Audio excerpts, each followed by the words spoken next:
6 weeks minus a day from the Backyard Brawl. Welcome to the Voice of College Football, West Virginia Live. Each and every Friday, we come your way at 8 o'clock Eastern Time. Appreciate everybody being here. You know the deal. You ultimately produce the show. So leave those comments and questions there in the live chat. And once again, we are 6 weeks minus 1 day from renewing a great rivalry in college football, near and dear to anybody who loves college football, but of course, certainly Mountaineers like Travis Kenobi from Last Word on College Football. Travis, appreciate you being here. Yeah, happy to be here, Mark. How are you? I'm doing well. Good. I am doing well. And how are you? I am trying to live the dream. Well, that's written somewhere, something about a pursuit of dreams and happiness. I hope we haven't lost sight of that in this country. So that's the pursuit of happiness. Very nice. I like that. I think Will Smith even made a movie about it. Yes, that's right. So the Backyard Brawl, of course, grabbing ESPN's attention as a doubleheader of sorts of college game days that weekend. I believe they're going to be in Columbus for the Ohio State Notre Dame game on Saturday, and Thursday they tee it up at Heinz Field, or whatever the new naming convention is going to be. They're in Pittsburgh for the Panthers and the Mountaineers. So big deal there. Yeah, it's I'm one of those strange Mountaineer fans that grew up in the northern panhandle of the state, so really Pittsburgh suburb. So I am a Steelers fan and a Mountaineer fan, and I think I speak for all Steelers fans and maybe all professional football fans in saying it's still going to be Heinz Field, regardless who paid a bunch of money to name it Acrisure Stadium. So yeah, it'll be at Heinz Field. Very cool. So are you into following the track of college game day throughout the year? Are you interested in that? Yeah, I mean it's sort of interesting how they make their decisions, and I definitely tune in and watch the game day presentations. It's part of my Saturday rituals. Not usually part of my Thursday rituals, but this is a big game to be hosted on a Thursday. For sure. So we also, and again, everyone, comments and questions in the live chat, we will pick them off one by one. Big 12 Media Days, of course, wrapped up last week. And your thoughts about Neil Brown and players and what was communicated there? Neil Brown had some decent energy. I think he is pretty excited about what the offense will be able to deliver, especially after 3 lackluster offensive years.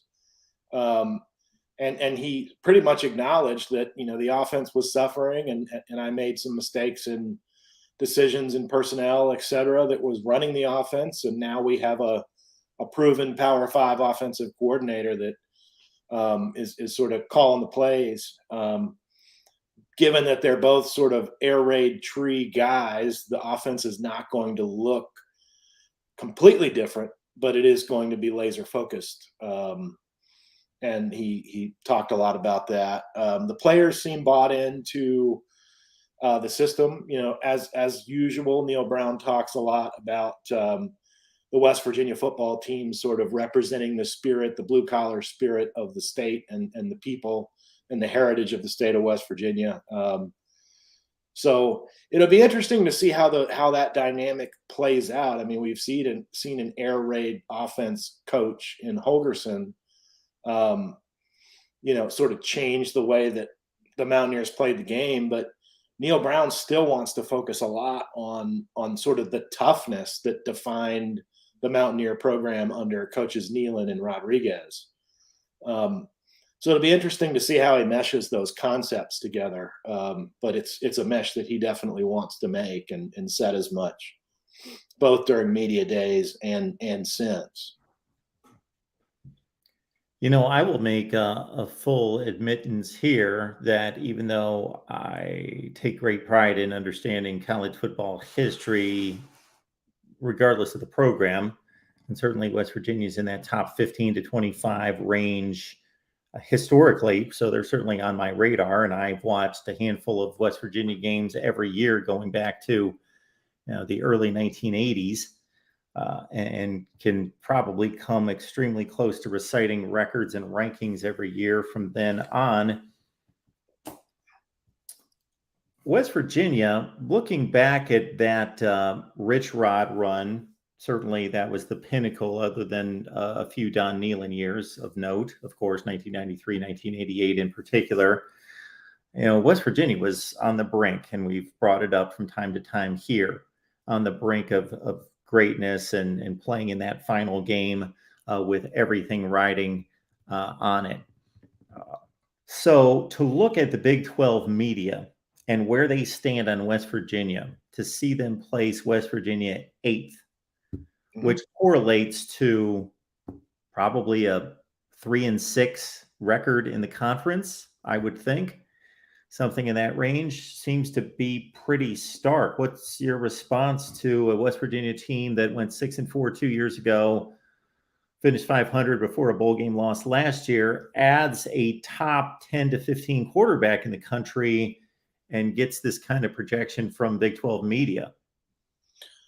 Yeah, it's interesting, and in fact, at Last Word on college football, we are doing sort of our own preseason media polls for all the conferences, and we circulated our Big 12 poll today, and a lot of our writers are putting West Virginia in the 7 to 8 range as well, and frankly, there are a lot of things that I like about the program, not just being a homer, but things that I objectively like that they've changed and personnel that they've brought in. One of the things Neil Brown talked about is that the program brought in 33 players since January through both recruiting, transfer, and junior college transfers. So there are going to be some changes, and maybe that's why folks are so down on the team. But at the end of the day, it's like anything else. You gotta prove it on the field, right? We can be as excited as we want here among the West Virginia crowd, or as unexcited as we want, because we have fans too that think, man, this is another rebuild year where they're talking about 4 to 5 wins. We have a good portion of our own fan base that thinks that as well. I don't agree with it. In my own sort of pecking order, I put Mountaineers sort of firmly at 4th in the conference, with potential to do a little better depending on how other teams perform. But that is an optimistic view based on what I'm seeing and hearing from players, coaches, and past performance of people that are coming in and sort of translating it to, it's going to work here in Morgantown as well. But I think, Joey, we're the 2024 national champions. Maybe I wouldn't hate it, but I doubt it.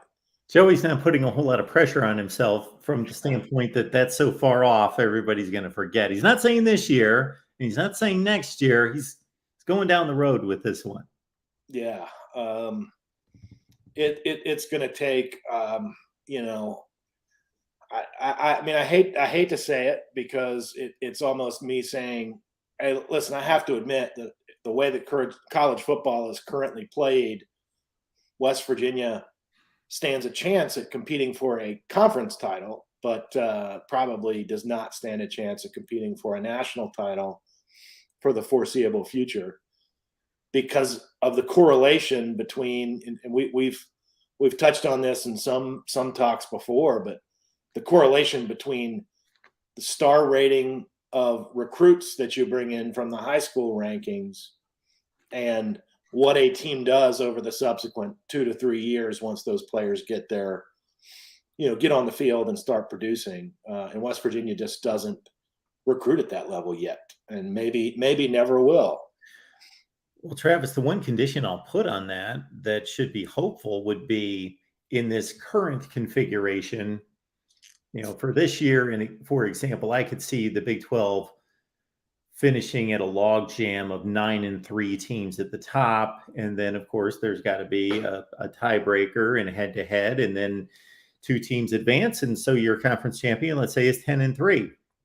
And that could be a West Virginia that wins a conference championship, but does not qualify for the college football playoff. But if we get what I believe is coming, then that's going to be automatic entry for conference champions into a playoff. So now that playoff is going to be even more difficult to win, of course, because you're going to be staring at 12 to 16 teams, or at least 8 to 16, I would think.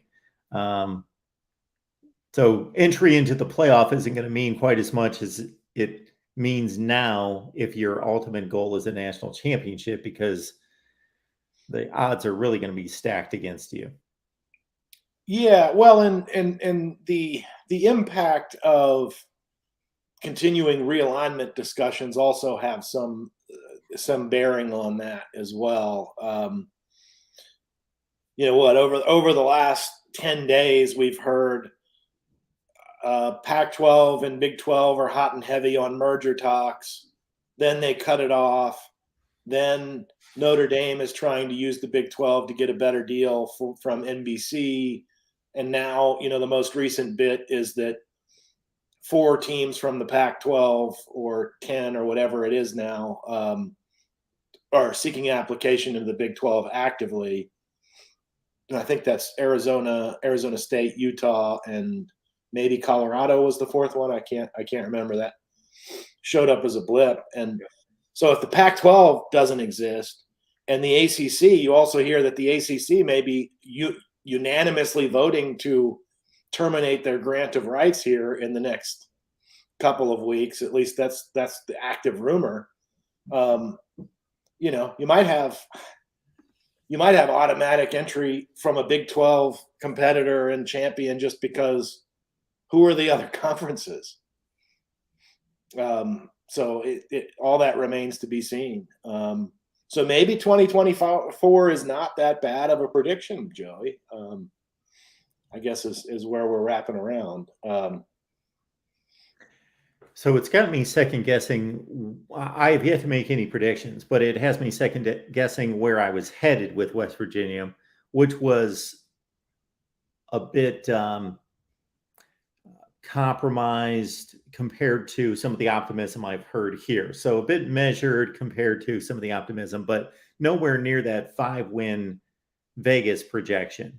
I was in that 7-5, 8-4, probably 8-4 range. And now with the Big 12 media going in this direction and Vegas going in that direction, I don't make my predictions on what anybody else has to say, but it's going to cause me to dig a little bit deeper, thinking that, okay, sometimes you'll hear people state, well, Vegas is never wrong. Like Vegas is always nailing these point spreads, for example. Week to week, they're never wrong. They always nail these spread, and they will pick and choose the evidence to highlight and confirm their opinion. Well, that's not the case. Vegas is really good at what it does, but they miss plenty of games by 3 touchdowns.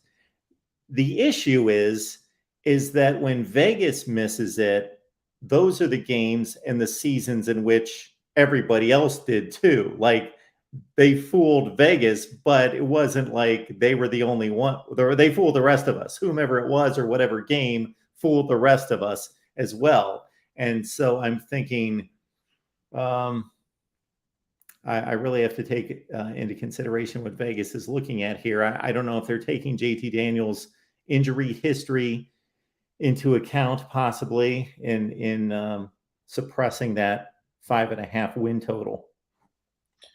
It could be that, and frankly, I think let's look at West Virginia's first opponent, right? Let's look at Pitt. What did Vegas say Pitt was going to do last year versus what they actually did? I think Pitt smashed expectations. There's always a handful of teams, 4 to 6, that really outperform what Vegas says. I mean, Vegas when people say Vegas is always right, what they mean is, on average, if you bet the house against Vegas, you will lose. On average, Vegas is right more than half of the time. Otherwise, they wouldn't make money. But bettors wouldn't make money if Vegas was never wrong, right? And so everybody would lose their lose their homes, and there are people who have made plenty of money betting against Vegas's odds. But it is like it still does set an expectation that people rely on, saying, well, if Vegas is saying this, Vegas must know something that we don't. And I actually remember getting into this discussion when I was like 19 or 20 with a guy who bet on baseball games every day. And when you bet every day, it actually becomes really hard to make money, because you win some, you lose some, and the law of averages disfavors you. But we were looking at some lines, and he was like, help me predict what's going to happen here. And I saw a game, I can't remember what it was, but it was like, best ranked team in baseball playing worst ranked team in baseball. And Vegas had the odds a lot closer than you would have expected, especially given the pitcher matchup. Like it was ace versus number 4 or something like that. And he said, just keep in mind, if you ever try to do this, that Vegas has trap bets too. They do it on purpose. And then one of the things I saw, we were talking about again in our sort of writers' room, the last word on college football, is just how much money is coming in on USC, not only to make the playoffs, but to win the national championship this year. Sometimes Vegas makes its odds based on where money is coming from, and it has to adjust the odds because, it's got to make its money back no matter what happens. So I don't know. I don't put a whole lot of stock in it. And in fact, I actually like when West Virginia is ranked preseason 8th, 9th, 10th, and everybody thinks we're going to do nothing, because anytime we've started the season with hyped up expectations nationally, the team falters out of the gate. But anytime that we're doubted, they put the chip on their shoulder and they start showing sort of that Mountaineer toughness and overcoming of adversity that has produced the best moments in Mountaineer history. So I don't know. Personally, I don't put too much stock in it, but I can see why you would, because you're looking at it from a national level, not a micro level like I am.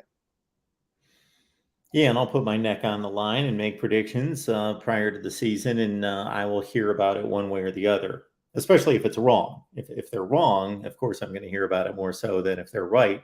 So when you bring up baseball betting, there was one time in my life for the span of about 3 years, which I was showing degenerate signs, true degenerate indicators. And one was that for 3 seasons, I tracked every baseball game for the entire season against the line, the odds, the line, the whole deal, just because I wanted to find trends and all of that. But yeah, I haven't laid $1 on a game in 4 or 5 years, football, baseball, anything, just not because I've got a problem, just because I tend to wander in and out of interests. And I have an interest in it like I do the stock market, but I know enough that if I don't get serious about it and make an investment in it with real focus and intent, then I don't like just frivolously throwing my money away. I want to be measured and do it as a investment.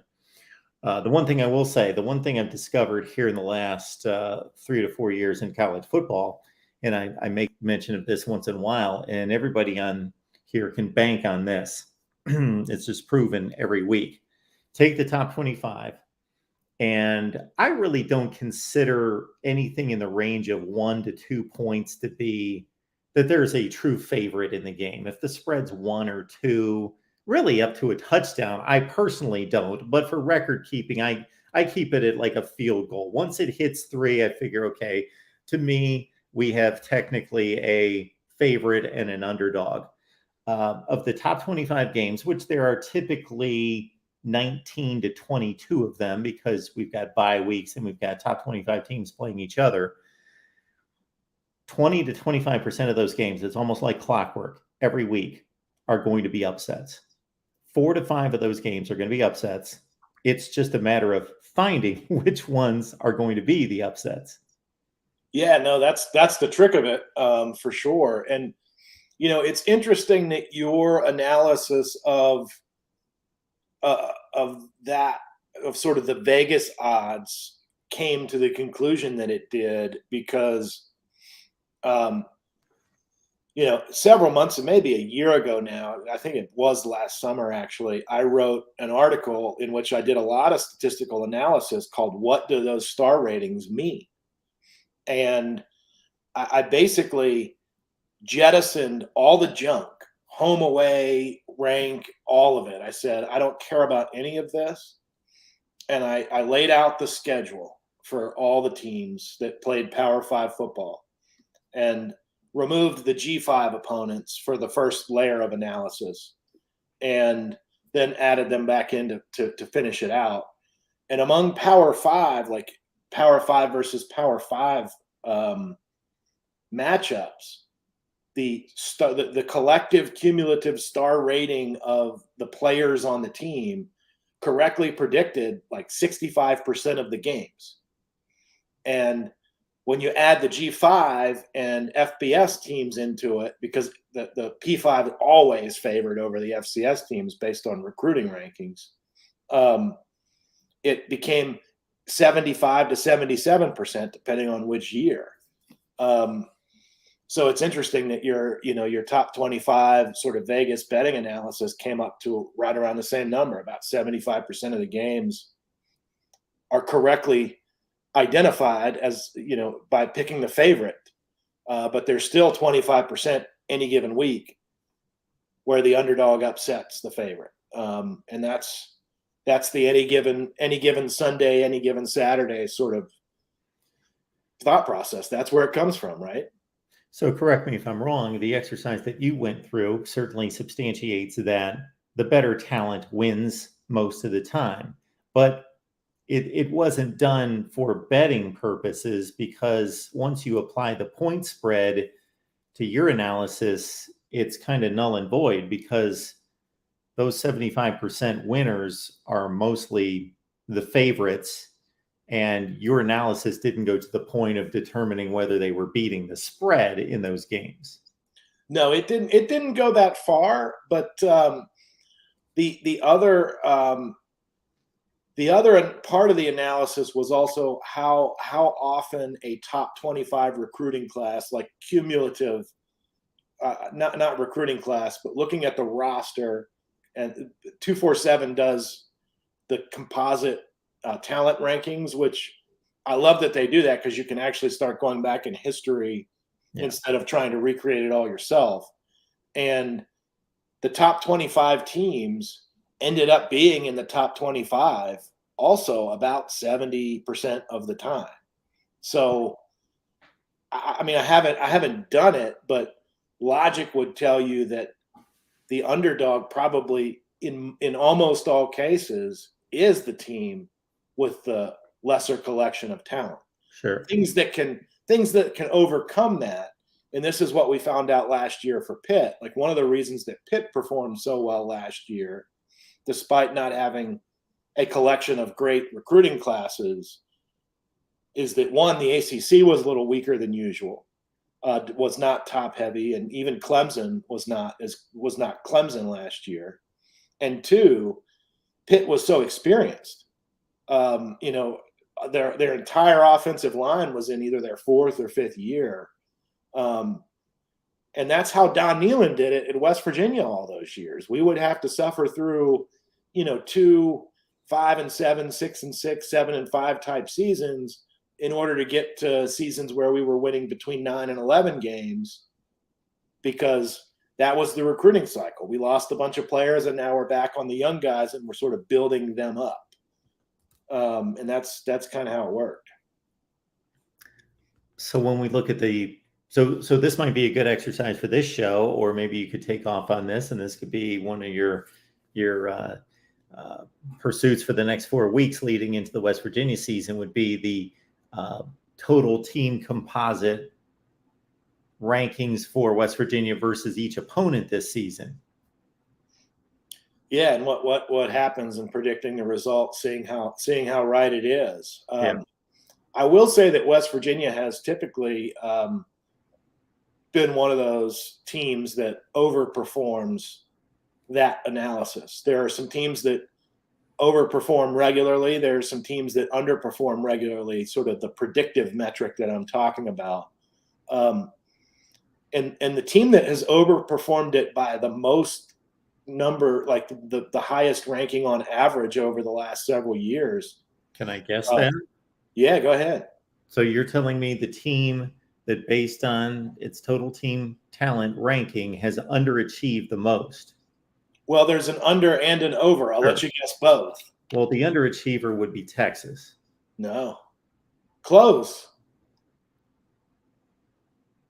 Not close in proximity, but yeah. Close. So again, we're looking at winning percentage versus recruiting ranking. There's a team that's underachieved more than Texas in the last, how far did we go back? I think I was able to pull numbers for 5 years. Okay. I bet Texas would win the last 10 to 12 years. Okay, the last 5 years, in addition to Texas, I got to think that either Nebraska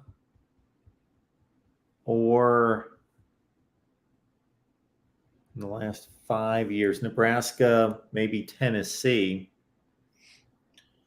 Tennessee showed up on the top 5 list. The reason I said close is because it's another team that is switching conferences.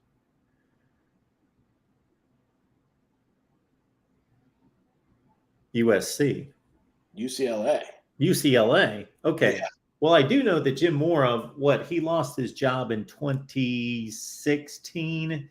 He turned over a top 15 team in talent to Chip Kelly, and obviously Chip Kelly's not had a good run. Okay. And he's brought in some good recruiting classes himself. Yeah. The UCLA, the area from which they recruit is so talent rich that it's almost a given that will happen. Yeah. The most overperforming team, I wonder if you can guess that. Overperforming in the last 5 years, and this is all just Power 5. Yep. Okay. The overachiever would be, wow, Baylor's been so up and down. They've had 2 awful years in the last 5, so I'm not going to go with them. The SEC teams would not be the place to go because they almost all rank in the top 25 in recruiting. Overachiever would be, Wisconsin's always a candidate.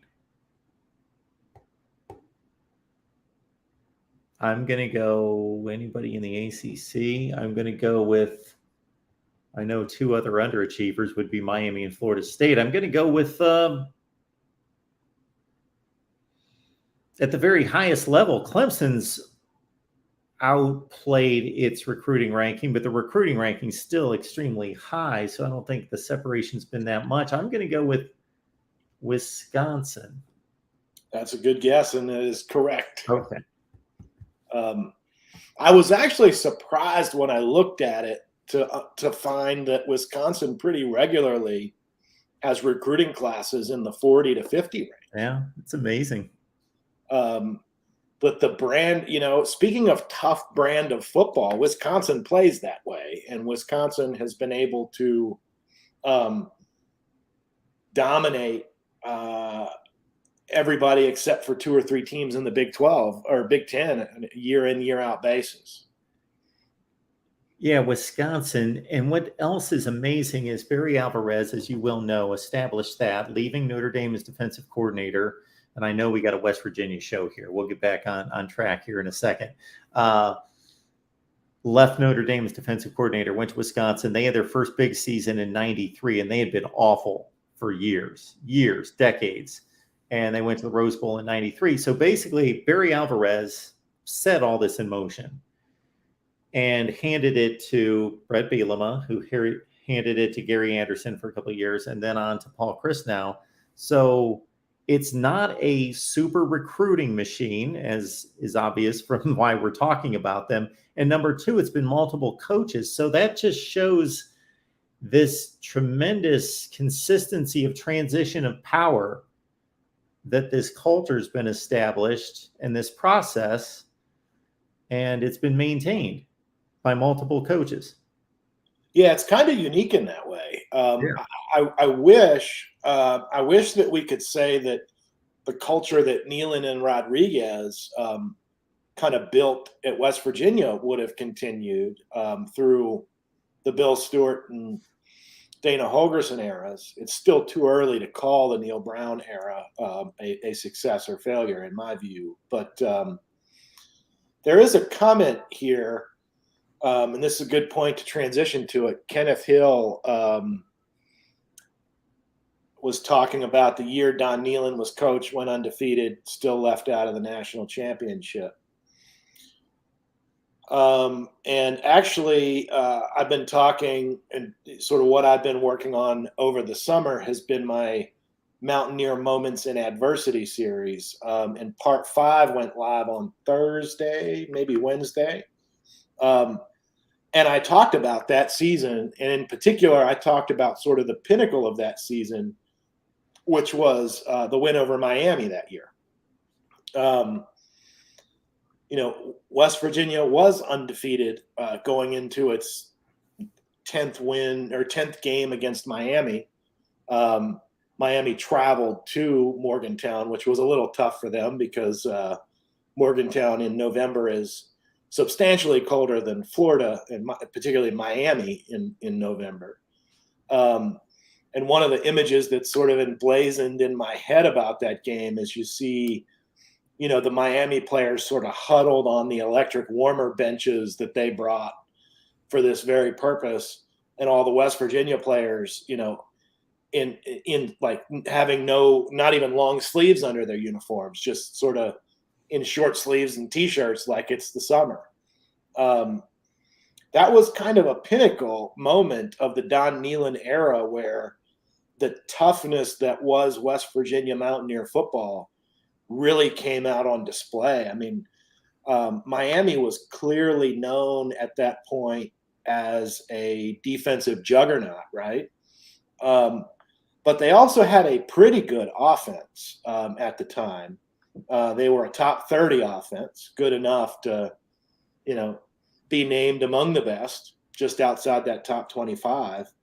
And they travel to Morgantown, and this game still holds the record, the attendance record in Morgantown. Well over 70,000 fans in attendance at a stadium that is supposed to seat about 60. How they got that many in there, I still don't know. But the fire marshal was looking the other way, that's for sure. But we beat them 17-14. It's not like we held a tough Miami offense to a much lower point total than expected, and won the toughness game against one of the teams that was building a reputation for being one of the toughest in the nation. And we could, had we done some things the right way, we could still be that team. And Neil Brown, I think, based on everything he says, is trying to get us back to playing that brand of football, but in a slightly more modern way, because nowadays you have to air it out more. That Don Neyland did not air it out very much. That's why Major Harris was so far ahead of his time, because Don Neyland was like, wait, I've got a running back as a quarterback. That's kind of cool. And he continued to run the ball a lot with his quarterback and his running back, and play that tough physical style. That's one reason why I said at the beginning I'm really interested to see how Neil Brown sort of merges that toughness and that culture and the heritage that he wants to bring the team back to with the Graham Harrell version of the air raid offense.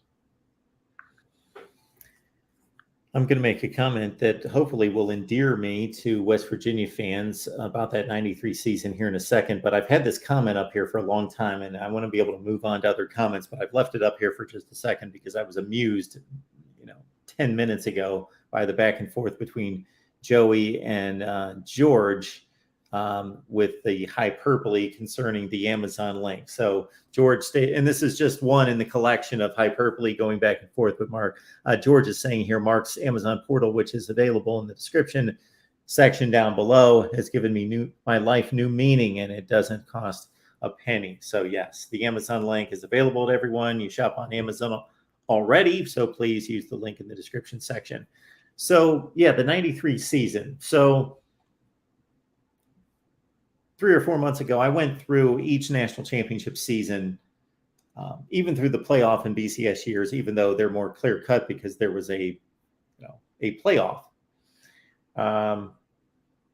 to determine at least as reasonably as I could who should be the national champion, or should there be multiple teams. And my findings were most years there should be multiple national champions, at least the way I view it. Because we didn't have a system that clearly determined a champion. And if you or I, Travis, were handed an AP ballot, let's say in 1993, we had to put one team at number one, regardless of how conflicted we were that, man, I wish we could see them and them and them play. Pick your year, 1991, Miami, Washington, 97, Michigan, Nebraska. We had to put one team on the number one line. So that creates one champion, at least in each poll. I get to 1993, and I got to admit that it's been a season that I have reflected on strictly from the Florida State, Notre Dame, Nebraska portion of that for obvious reasons. West Virginia gets disregarded for the obvious result in the Sugar Bowl, losing by 5 touchdowns. However, Florida State was awarded the national championship, and the gripe that Notre Dame has is an obvious one. They won the head-to-head and finished with the same record, or I believe one of them was 12-1 and the other 11-1. So virtually the same record, and Notre Dame has a legitimate claim in my eyes since they won the head-to-head. Well, if you're then going to give legitimacy to both Florida State and Notre Dame, then you almost have to put Nebraska in there, that even though they lost a head-to-head game to Florida State, it was an 18-16 game in the Orange Bowl, and they finished with the same record as well. So there you've got 3 11-1/12-1 teams that you could give justification to national championship claims. Well, look at West Virginia. And I didn't do this until and again, I watched it, I lived it at the time, but didn't really go back until a few months ago to say, first of all, I think we err in looking at these bowl games post or pre-BCS as like they're playoff games, like they're NFL playoff games. They're not. They were just another game. They were just another game. I don't consider them an eliminator. If there's a 11-0 team in one major bowl on one side of the country, let's say in the Rose Bowl playing, and they lose a close Rose Bowl to finish 11-1, and then there's a 10-1 team on the other side of the country playing in the Orange Bowl, and they win a really good game to lift to 11-1. Why are we treating that like it's a playoff game? Like the bowl games are playoff games, and since you lost a bowl game, you can't win the national championship. Whereas I at least came to the realization for myself that these should just be treated as another game against a quality opponent. And when you look at West Virginia's schedule in its entirety, it was stronger than I remembered it being once I went through it and thought, score aside in this Sugar Bowl game, they've got as much claim as anyone else to a national championship. Well, I think you will endear yourselves to West Virginia fans by saying that. But it's interesting to think about it like that, and to think about it against what happened leading up to the game against Florida. The first invitation that West Virginia received from the bowl committee, or whoever, was it a bowl committee that made the decision, or was it the individual bowls? That was just at the precipice of the bowl coalition. So there was a committee of sorts that was tasked with making sure the rankings lined up. So we got 1 and 2 together. Yeah. Aside from the Rose Bowl was doing its own thing still. So the first invitation that West Virginia got that year was actually to the Cotton Bowl to play Texas A&M. And the West Virginia administration, actually against Don Nehlen's preference, chose to decline that invitation and play in New Orleans against Florida instead. And Don Nehlen actually said, I think both that year and has repeated it ad nauseum over the years, is that West Virginia matched up so poorly against Florida because Florida played fast football. And at the time, West Virginia was playing tough, physical, slower football. It's kind of like the inverse of what West Virginia did under the Rich Rod era, where it would smash tough physical football teams in the face by speed. They just overwhelmed teams with speed. It's kind of the opposite happened against West Virginia, and Florida just took off with it. It didn't help that they dealt with some injuries during that game to some of their best players, but Don Nehlen still thinks we should have played Texas A&M, and still thinks that we had a much better chance of beating Texas A&M that year. And if we did, who knows? I mean, people may have awarded us a share of the national championship, or we'd at least have maybe a better claim. But you're right. People do look at sort of the last game. There's like a primacy and recency bias, right? Like, what have you done most recently? And the last game of the year is not a good game to lose. Even as college football has evolved into what it is now, it's not great for a team to lose the last 2 or 3 games of the season, unless they have a conference championship game that they can use to overcome that with. Georgia may be one of the only recent exceptions. Actually, Alabama too. Maybe we have to leave the SEC out of that equation. Actually, Georgia's the only team to lose a conference championship game and make the playoff. That's right. Alabama didn't even go to the conference championship game that year. Okay, so, but yeah, so I guess Georgia is the exception to the rule. That. And Travis, I can accept either approach. I understand the approach that, especially if you're going to a playoff, if you have a playoff, that you want the best teams to be playing in the playoff. Therefore, you're emphasizing or accentuating the results and the performance down the stretch. So I get that. But I would also get and support those that say it's a resume and the games aren't weighted. It's not like, we have some kind of hockey type standings where we weight the games. And even though you're 5-0 after 5 weeks, we give weights to each game and they increase throughout the season. If we're going to do that, then we need to come up with a metric that does that for us.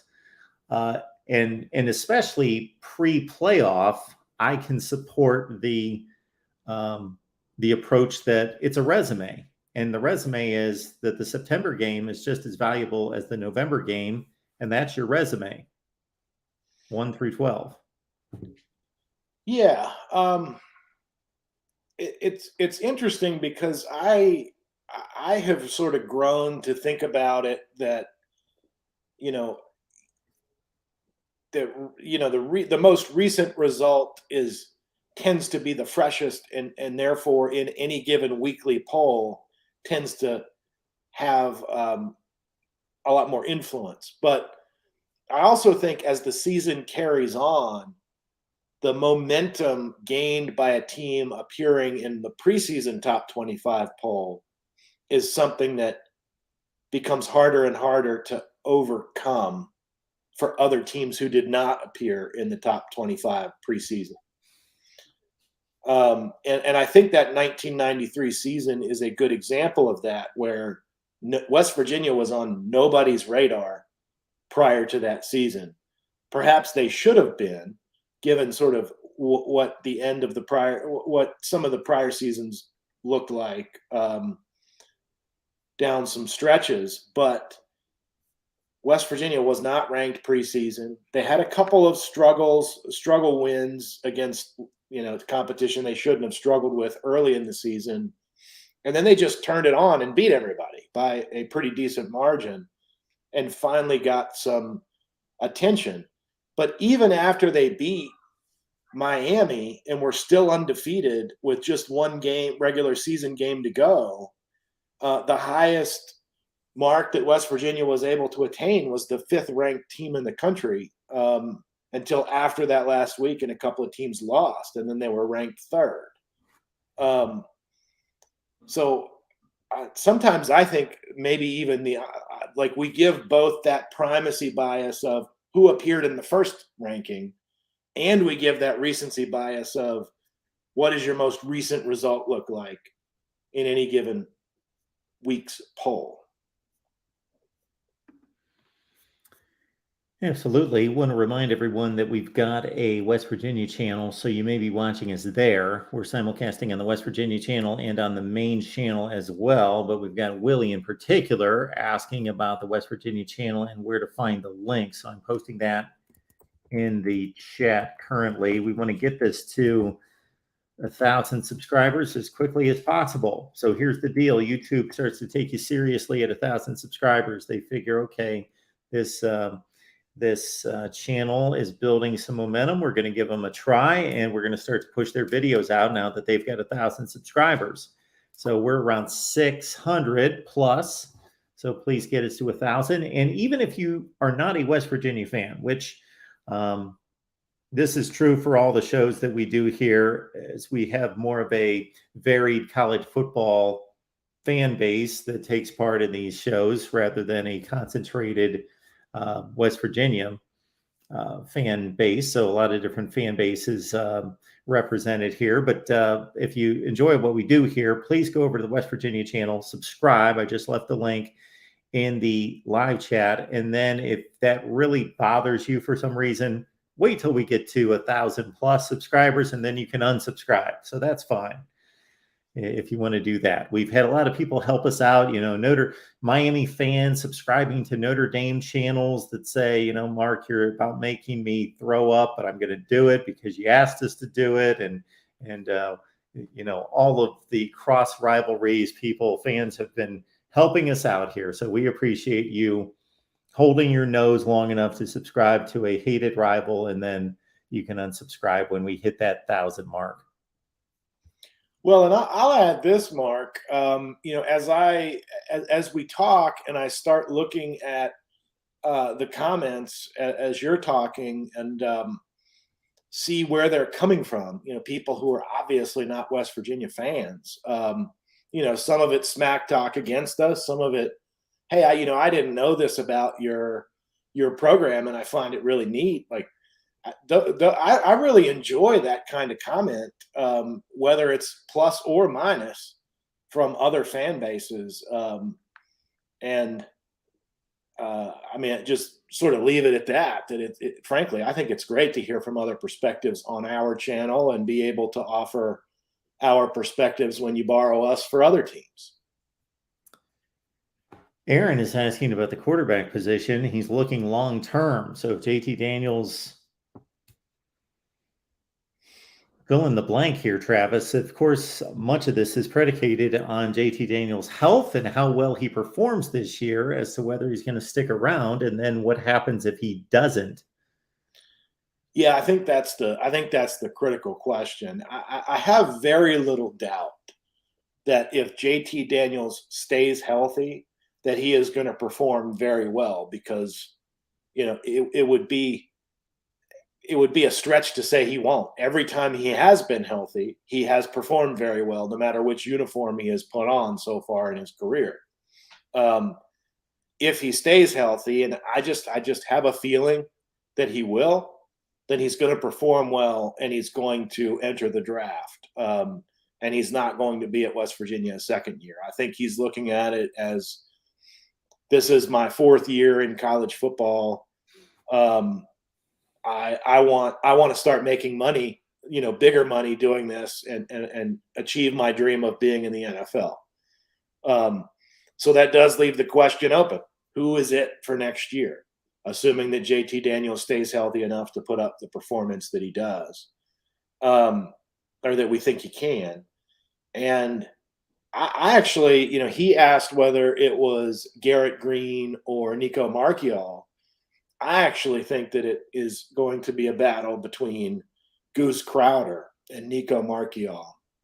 I don't think that Garrett Green is going to factor into that equation.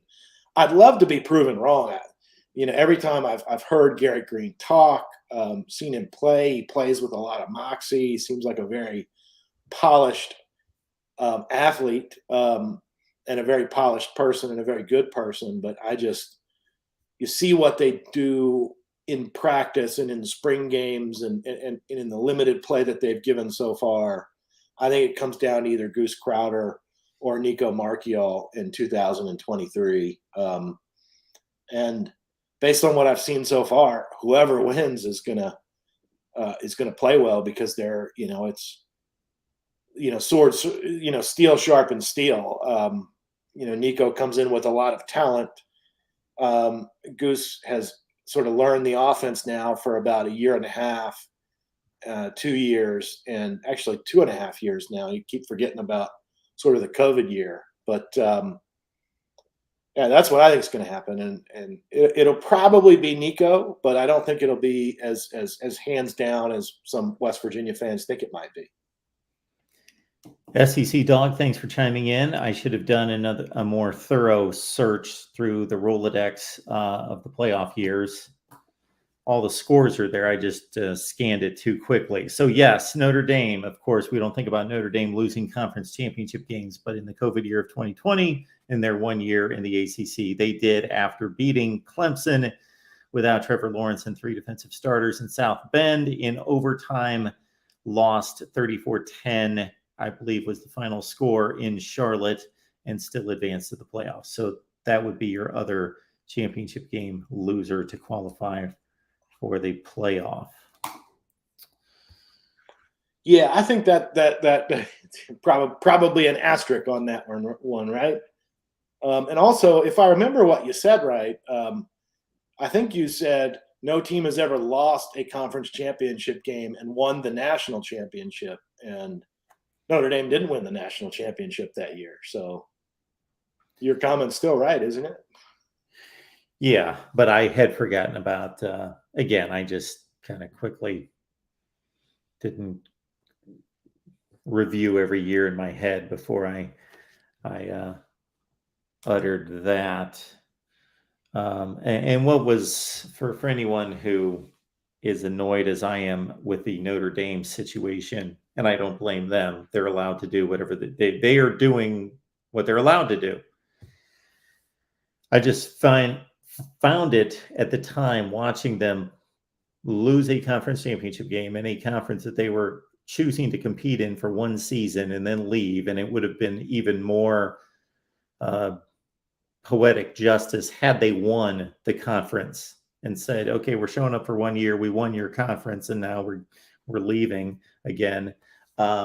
The 2 years earlier, Notre Dame and Clemson were playing in the college football playoff, and the prior week's conference championship games saw Ohio State competing in the Big Ten championship game, Oklahoma in the Big 12, knowing only one of those two were going to make the playoff, and it being a very difficult decision between two like resumes, and one was left out and one was included. And me watching, and I'm sure the thought came across a lot of people's heads watching Notre Dame and Clemson. And I was thinking, considering the contractual agreement between Notre Dame and the ACC, this should have been the ACC championship game. And then there would not have had to be an excruciatingly difficult choice between Oklahoma and Ohio State. And then ironically, 2 years later, we are watching the ACC championship game between Clemson and Notre Dame. Just crazy. Yeah, it's funny how those things work. And what will we be able to say in 5 years? Who's going to be playing who, and what new rivalries will exist then? I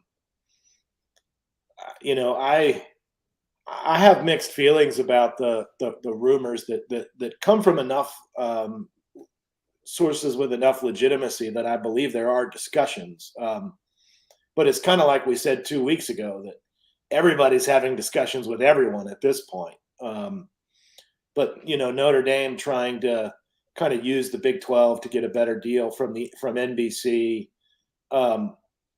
It's just interesting to me because, I mean, if you're the Big 12 and you can get more money out of it, it's hard to say no to that. But at the same time, aren't you also sort of blessing behavior that you may not, you may not rather see? And I don't know. I mean, I think it seems like to me like more college football fans would rather see Notre Dame conference affiliated than to remain independent. But you see a broader cross section of college football fans than I do. So I wonder what your take on that is. Oh, I want them to be in a conference, and I believe the cross section of college football fans want it as well. This is not 1990, where we have a long list of independents: Florida State, Miami, South Carolina, Louisville, West Virginia, Penn State, Syracuse. We could go on, with also that was just a different time and a different structure. Now everyone's going to be playing under a structure, except Notre Dame's going to be sitting out here by themselves and playing within the playoff structure and being eligible for selection, however, not playing within the structure. I just don't agree with it. Yeah, no, I think that's right. But if the Big 12 sort of plays into it, and I mean they're fighting for their own survival too at this point, so I get it. But if they play into it, they just perpetuate it and sort of complicate things that much longer. I think eventually enough money is going to talk that I don't think Notre Dame is going to be able to continue to play this game successfully and remain independent, especially if the SEC and the Big Ten sort of continue to grow into the power conferences that everybody predicts is coming in the next, decade. All right. We had Willie. I don't want to try to name everyone. I think it was Harry and Willie that I saw in particular that have subscribed to the West Virginia channel. So thank you so much for doing that. I left the link there in the live chat. This is our West Virginia show that we bring you each and every Friday night, typically at 8 o'clock Eastern time. So please lock it in and get it on your schedule. Bring some friends with you. And we've got a call-in show coming up directly as soon as we leave the air here. Travis does some fine work there. Last word on college football. Travis, let us know what you've got available. Yeah, I mean, mostly this summer, it's been sort of the focus on the Mountaineer moments in adversity. If anybody is sort of interested in the history of the program, whether you're a Mountaineer fan or not, it does go through some of the moments and some of the better moments in our history where we sort of had to overcome either national perception or our own stepping on our feet. I'm on part 5 now. It's a 10-part series.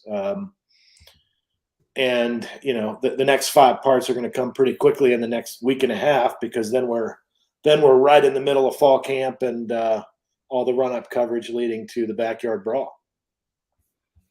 Very cool. All right, everyone. We are off to our call-in show and celebrating 100,000 subscribers that we just passed a couple days ago here at the Voice of College Football on all the team channels. Travis, thanks for making this work. Otherwise, we wouldn't have had a show tonight. Happy to do it, Mark. Thanks, Travis. Have a great weekend. We'll see you. You do the same. Take care. All right, everyone. We're going to catch you same channel. So just if you're here on the main channel, just stay right here, and we will post a new link, and just stay on the front page, and we will take your calls. If you're on the West Virginia channel, head on over to the main channel for the Voice of College Football and our call-in show, and we will talk college football with all of you coming up right now.